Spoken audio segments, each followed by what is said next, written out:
Welcome back, dear friends, at Lit ECT, the YouTube channel which constantly tries to bring relevant material keeping in mind your coming exams.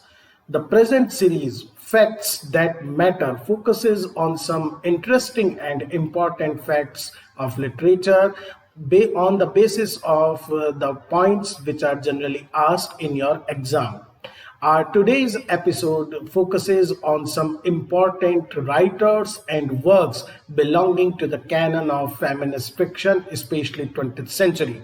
So let's start with our first fact of the day, that is about the writer Joyce Carol Oates. Dear friends, Joyce Carol Oates is a very important American novelist, short story writer, and essayist, and she is noted for her vast literary output in a variety of style and genres. An important fact about her is that she also writes with two pseudonyms, Rosamund Smith and Lauren Kelly. This is one of we can say an important fact about her, that she writes with three names: her own name Joyce Carol Oates, Rosamund Smith, and Lauren Kelly. Now, dear friends, her first novel, With Shuddering Fall, which is set like much of her work in the fictional Eden country. Remember, this is another important fact related with her, that most of her novels are set in a fictional country, in a fictional we can say place, and the name of that place is Eden County, which is we can say a fictionalized account of the typical American middle class scene.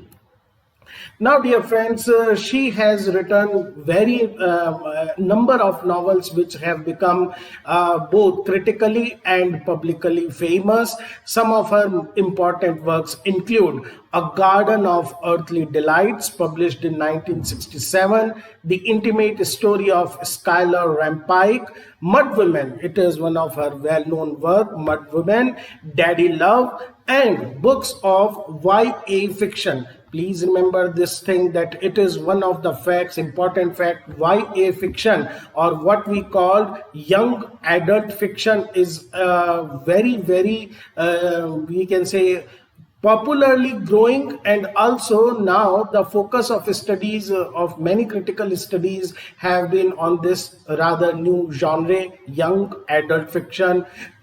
You may know about very popular works like Vampire Diaries and Wolverines. These all works, even to an extent Harry Potter, latest parts of Harry Potter, they are written and keeping in mind the target audience of young adult. Big Mouth and Ugly Girl, two or three things I forget to tell you. These are some works which are part of her young adult fiction.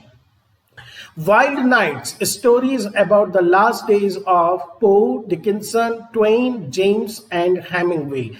An important fact related with Joyce is this particular work, which is a fictionalized accounts of the final days of various iconic American writers. So it's a imaginative retelling of their last phase of life of these writers, and a very interesting, we can say, work also. Okay friends, our second fact of the day deals with particular novel, House of Splendid Isolation. This is Edna OBrien's most ambitious novel, and it is also the most overtly politically engaged of her works. Dear friends, the novel explores the emotional bond that develops between two persons. On one side, we have Josie O'Meara, who is a widow living in a very large palatial house, and McGreevy, a notorious Republican, or what we can say a dissenter, a sort of terrorist, who commandeers her mansion as a part of his plan to assassinate a visiting English judge. So this work, among other works, is a direct comment upon the Irish politics and Irish political situation of the time. If we talk about Edna OBrien, she is an Irish novelist, and her work has been noted for her portrayal of women, evocative descriptions, and her sexual candor. She is also very much acclaimed for her The Country Girls trilogy, which consists of these three novels: The Country Girls, The Lonely Girl, and Girls in Their Married Bliss. It presents two Irish girl sisters who live their strict homes and convent school. They are actually friends and related to each other, and then they experience excitement and romantic opportunities of Dublin. Later, they also experience disappointments and coming back to Ireland, then going back to London. So all their journey and experience, they are expressed in these three novels, which made her popular among the recent writers.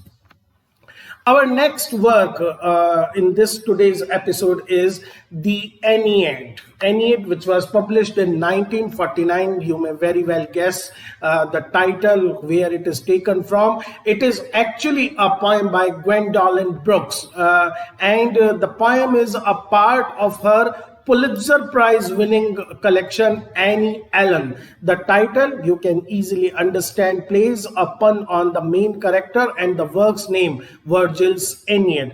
In fact, Annie Allen is a Pulitzer Prize winning book, and Gwendolyn Brooks is the first black woman writer to win Pulitzer Prize for poetry.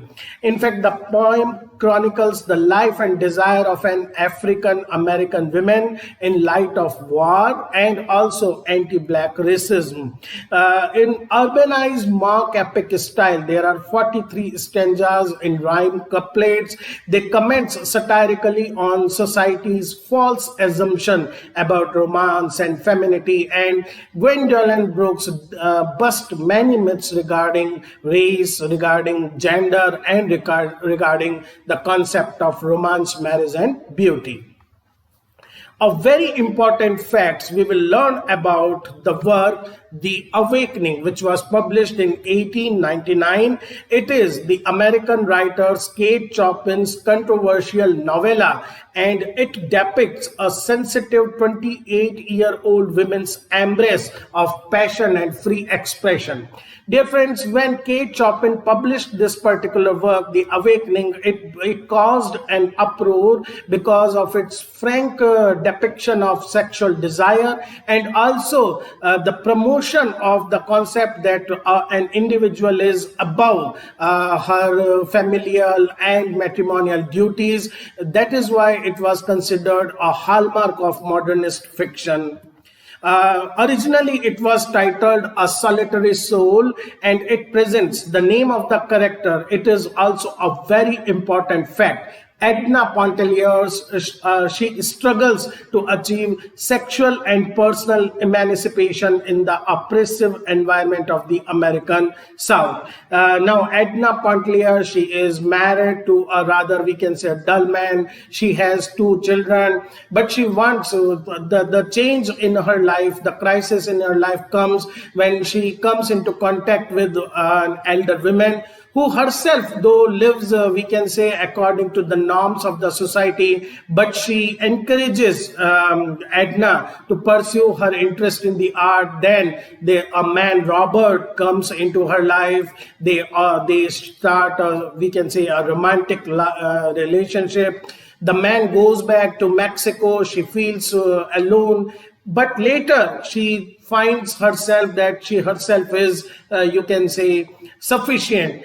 The end of the novel is very symbolic and suggestive. She sheds all her clothes and standing on the beach, and then she has just learned swimming, and then she starts swimming in the bay, and she continues to swim until her body exhausts and she dies.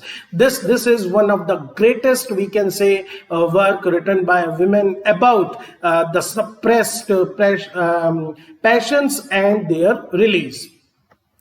Our next fact of the day deals with the famous author Mariama Ba. Mariama Ba is one of the pioneers of Senegalese literature, and she is also a proponent of international feminism.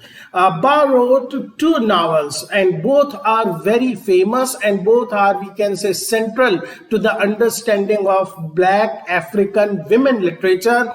The first one is So Long a Letter, and the second one is Scarlet Song. Both novels are critical of polygamy in African life. So we have an inside, we can say, point of view of an African Black woman regarding the tradition of polygamy, which is prevalent, which is very common in African tribes.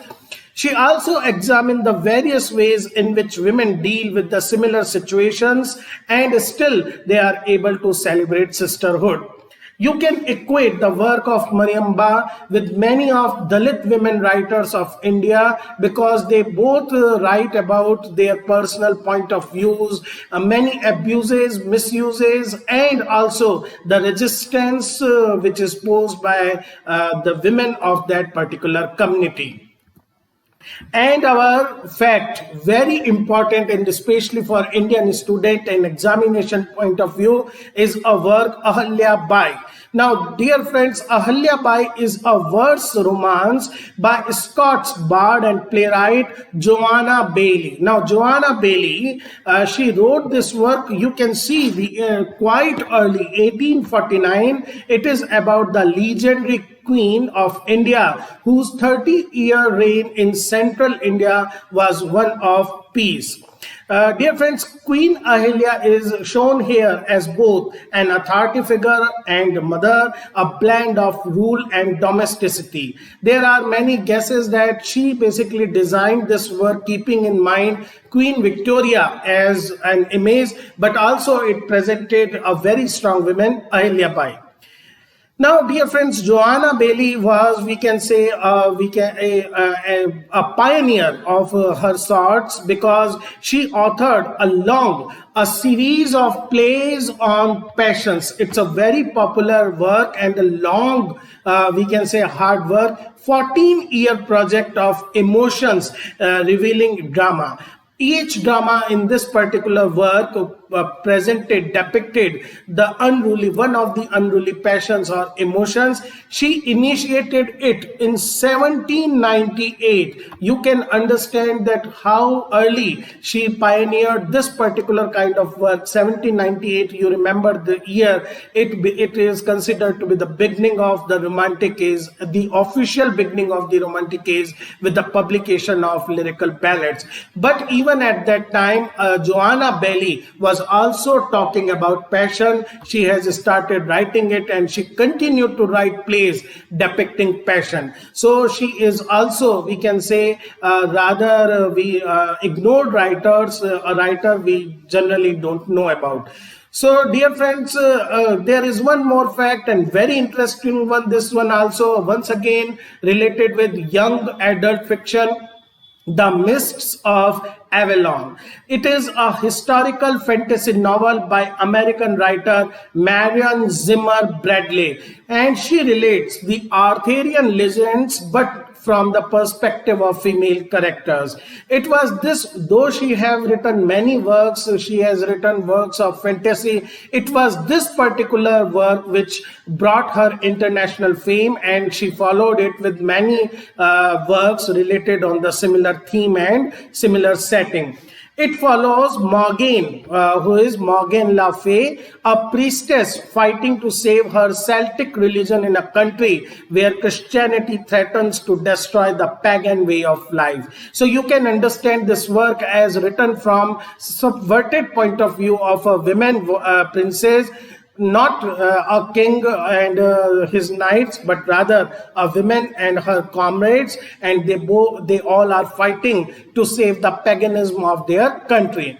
This novel is also considered to be an important feminist work, because it is a revision of a typical male point of view in which women are just presented as, we can say, a submissive kind of creature waiting to be rescued. Okay, dear friends, that's all for today's Facts That Matter. I have tried to bring some facts which are generally not found in textbooks and we can say kind of guidebooks. These are the facts. Generally, they are ignored but are very important from the examination point of view. Best of luck for all, best of luck to all of you for your coming exams. Keep supporting.